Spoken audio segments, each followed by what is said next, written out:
Greetings, salutations. This is Notorious. Haven't realized the bad bad fox here to read you a poem. This one is entitled Relax. It was inspired by Martina Chan. You'll see the artwork in the link now. That was a pretty decent snap. I know y'all are like, oh my god, he's posting poetry. This is strange and weird, but I like to have something to post every day other than Saturday, because you know Saturday is my day off. So, without any further ado, let's break some eardrums. Relax. Take a moment to breathe and relieve all the tension your records mentioned.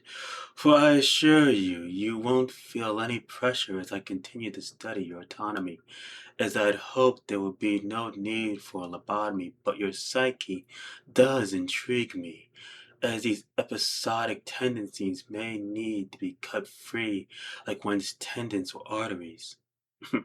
Oh, pardon me, I tend to get a little off key when a patient is laying before me, as I can see you're on the verge of giving into that deep sleep.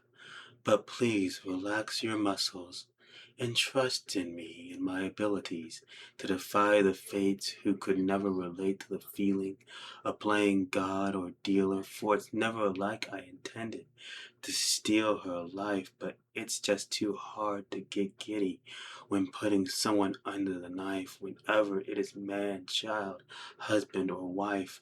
I always learn something new, even if I already knew the proper procedure to save her or him, Aunt May or Uncle Ben. I always do my best to come across as a friend.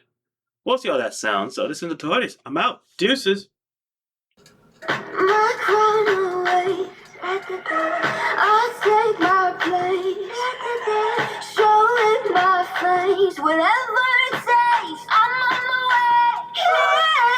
Every city, I'm notorious. Know my name, I'm victorious. No, I don't blame, bring the furious. Every city, I'm notorious.